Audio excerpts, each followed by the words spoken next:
we may have taken dynamic pricing like a little bit too far. Like, why did I just get my storage unit bill? And it has gone up over 100% in 11 months. Over 100%. The prices change throughout the day.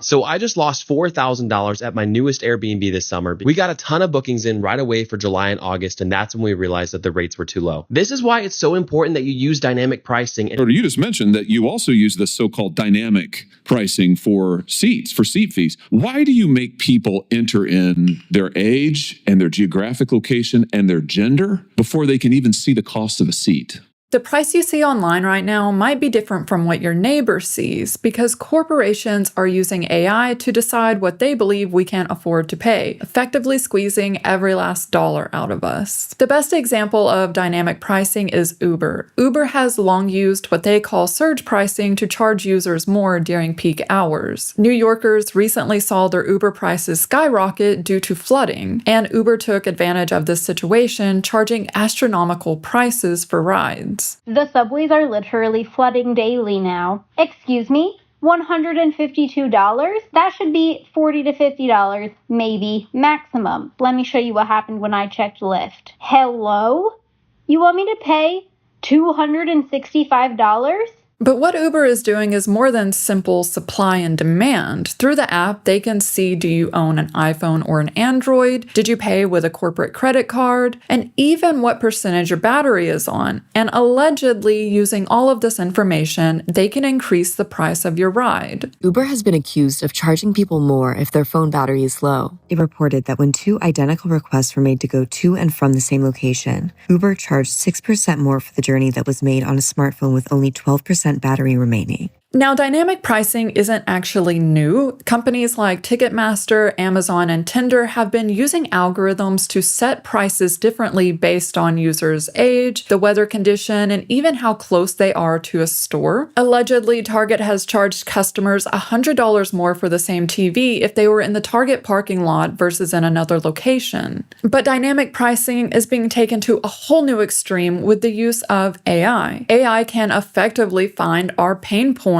what we're most willing to pay for an item, and it functions autonomously, making its own predictions and learning from those outcomes. Corporations already have massive amounts of user data, from the data they collect when we shop at their stores to the data they purchase from third-party data brokers. And now with the introduction of online age verification, soon AI will know exactly who we are. It's a backdoor, really, for this Big Brother style of surveillance, because the types of ID checks that they could use here on Google, James, are a government-issued ID. They could do facial scanning to estimate your age, and they could also look at your previous search history. They're going to check out what you're looking at, all under the guise of safety. One of the many legitimate concerns about this online age verification is that it will allow these massive corporations to have even more data about us. By uploading our IDs, we're effectively giving them access to both private and public data records. Things like credit bureau data, property records, voter registration, insurance databases, and previous purchase history platforms. With all of this information, AI can build an entire profile about you. It could match your email to your LinkedIn profile, identifying your job title, and making a prediction about how much money you make. It would have your zip code and be able to determine if you live in a wealthy neighborhood. It would also be able to find out, do you rent or did you buy? It could check if you have any debt, and it could also look at who you voted for in the last election. Corporations will have the ability to set prices based on what they believe we can afford, effectively price gouging each of us on an individual basis, and companies are already moving in this direction. In recent months, Delta executives revealed in investor meetings how they were using AI dynamic pricing to essentially have a super analyst. The AI would work 24 hours a day, 7 days a week to determine optimal pricing in real time. Delta has partnered with Israeli startup Fetcher to train the AI on years' worth of data from previous bookings. So today we're about 3% of domestic. Our goal is to have about 20% by the end of the year, and that's a goal. You have to train these models, and you have to give it multiple opportunities to provide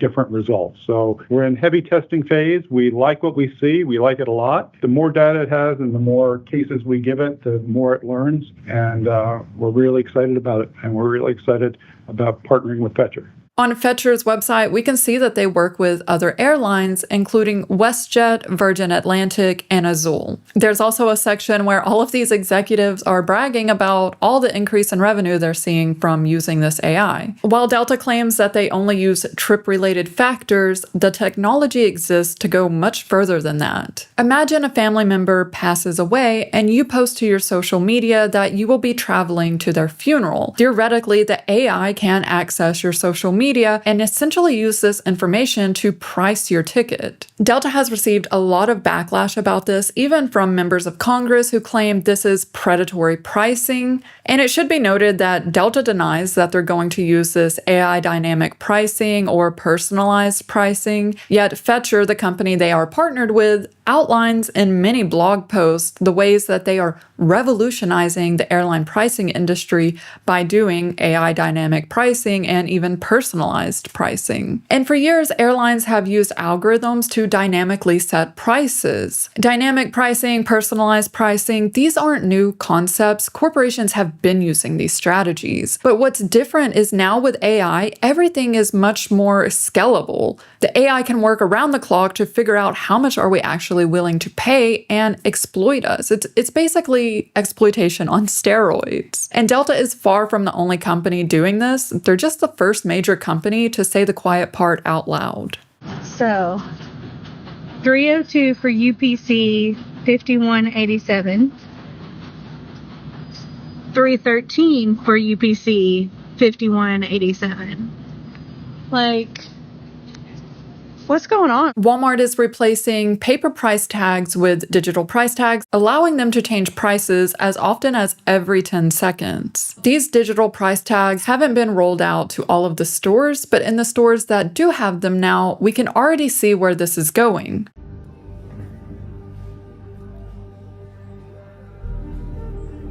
The shopper in this clip points out how the pink frosted cookies and the blue frosted cookies are the exact same cookies, yet the pink frosted cookies are priced at $3.98 and the blue frosted cookies are priced at $4.48. This is dynamic pricing. We don't know why it's priced this way. On the Walmart website, they explain how this increases the customer shopping experience, that by having clear prices, this is going to lead to happier customers. Yet people were never upset about paper labels. They've been upset about the extremely high prices that were on said labels. I genuinely want to know how some people go to Walmart or any store, honestly, and spend less than $100, because every single time I walk in this store, I'm easily spending $100. It's gotta be a joke, right? $17.33. That's how much I paid today for this coffee. Good incomes and everything, and we don't have money. We're living paycheck to paycheck, basically. On June the 2nd, 2023, the same exact coffee was $9.92. It's almost doubled in 2 years.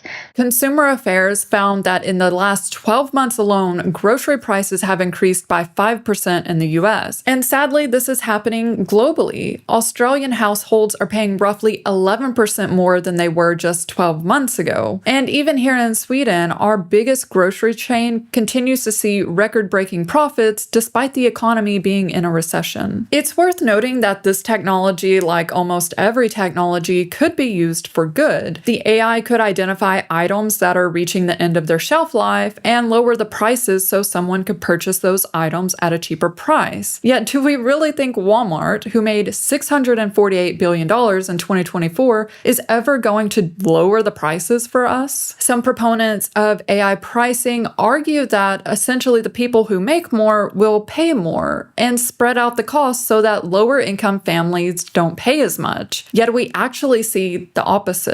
A study found that poorer neighborhoods with older infrastructure often pay more for lower quality internet compared to newly built, wealthier suburbs with newer infrastructure. And the rollout of these digital price tags comes at a perfect time for Walmart, who is increasing their prices due to tariffs. Some of them had all of the little perforated price tags removed, but if I kept searching, I came across a few that had the original prices yet on them. This one was $12.98 and now $13.98, so a full $1 increase. So you guys, I'm here at Walmart and I'm noticing that there's no price tags on any of the clothes. I asked the worker for the price of an item and she told me that Walmart will no longer have price tags on their clothes, that you have to download their app in order to know the price of the clothing.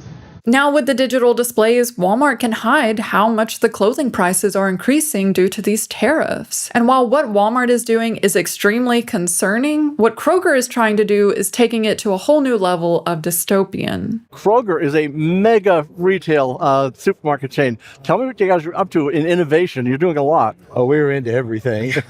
We have our associate experience and we have our customer experience laid out on the wall, and we are into anything that tries to achieve it. Anything from building sensors to advanced technologies with IoT, with AI, with digital twin, you name it, we're into it. Can I take this advanced technology and think about it differently than everybody else is thinking about it and deliver something that's amazing for our customers?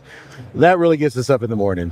Through its Kroger Card incentive program, Kroger has collected data on 62 million households. It's now using all of this data to train AI. Okay, so these are the new digital price screens. So the whole goal of these is to adjust the prices on the items as they become more in demand. This is an example of the digital displays that Kroger is using. These digital displays span the entire shelf, yet the majority of the digital display is showing an advertisement. There is a price in the corner, but the price isn't below each product. You have to wait for the price to cycle through. So it's showing ketchup, barbecue sauce, mustard sauce, and it's kind of just going through and showing the price. It would be so easy to miss the price of something because you just assume that the price below the item is the price that it costs. It also says plus 10% at register, meaning the price it shows isn't even the price we're going to pay when we check out. Kroger originally piloted digital displays that had cameras and could do facial recognition to determine your gender and age to effectively give you personalized advertisement. Kroger using facial recognition technology. The grocery chain says it's using the tech to determine gender and age to present targeted ads on its digital price tags that it rolled out about 5 years ago. Kroger denies that they're doing facial recognition in their digital displays. They also deny that they're doing AI dynamic pricing, but this of course only came after they received massive backlash. We do know that Kroger is getting even more data to train its AI. They're offering shoppers a $50 gift card to participate in their studies. We also know that Kroger's digital displays activate when you're in the Kroger parking lot. They're able to track your location through the app and effectively send you notifications on sale items. Sensors inside of the digital displays can ping the app on your phone to provide you with personalized offers. We also know that Kroger has partnered with Intelligence Node, an AI company specializing in AI-powered digital price displays. AI-powered digital displays isn't the only thing that Kroger is deploying in stores. They're also using robots to monitor item quantities. Okay, so this is the first time I've ever seen one of these. Its name is Tally, and it checks self-inventory. Replacing humans.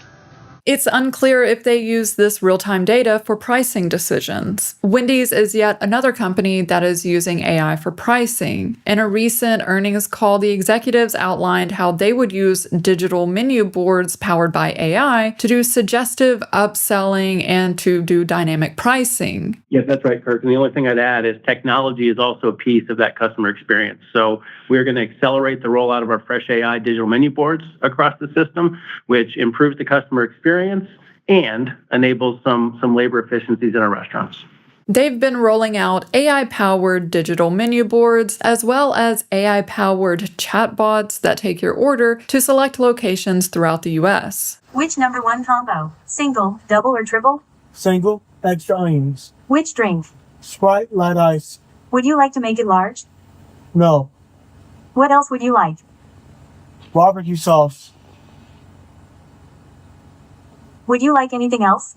No. And as you may have guessed at this point, Wendy's has denied they are doing this. But as we saw in the clip, they are rolling out these digital menu boards. And we also have a PowerPoint slide from their own earnings call that shows how they are investing in these digital menu boards. The PowerPoint slide says dynamic pricing and menu offerings, upsell capabilities, and it also outlines how the company will be using AI to take customers' orders. So what exactly is there to deny here? We also have audio from this earnings call with executives talking about how much this is going to increase their revenues. In the first quarter, we continue to deploy digital menu boards and Fresh AI across the system and are on track to expand the implementation to more than 500 restaurants by the end of the year. This technology provides curated suggestions based on customers' order, often resulting in an increased check size. We like what we're seeing. I think we focused on two things. One is the opportunity to see an increased check size, and we're seeing that. We see that through the customer because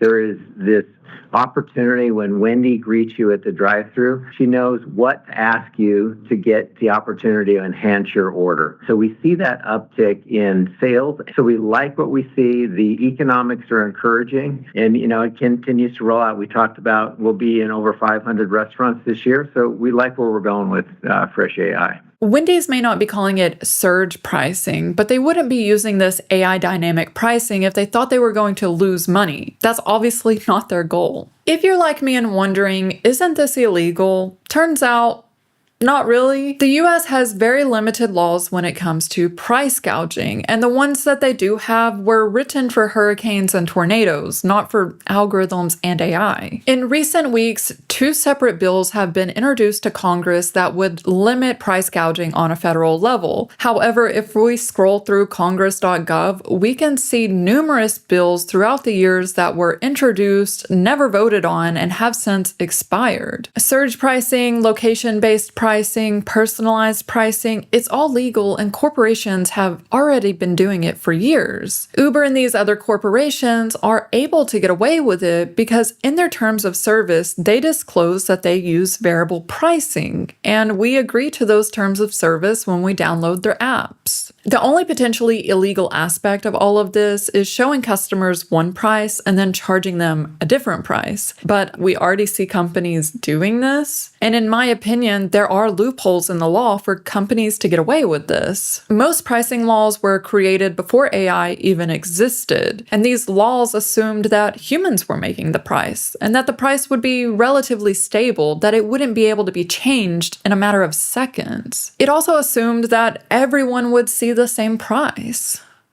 We view a little bit of inflation as always good in our business. We would expect to be able to pass that through. And as I've said before, inflation has been a little bit of our friend in terms of what we see at retail pricing. We want to make sure that we're not leaving any pricing on the table. We'll take as much pricing as the consumer can absorb. And we know if we need to take more pricing, we have room to do it. To date, we've seen no resistance from our customers. I'm really pleased our sales teams have gotten much better at pricing than ever in the history of the company. We're not going to be giving this pricing back. Now it's not a matter of can we take a price increase? Now it's about how much of a price increase are you going to take?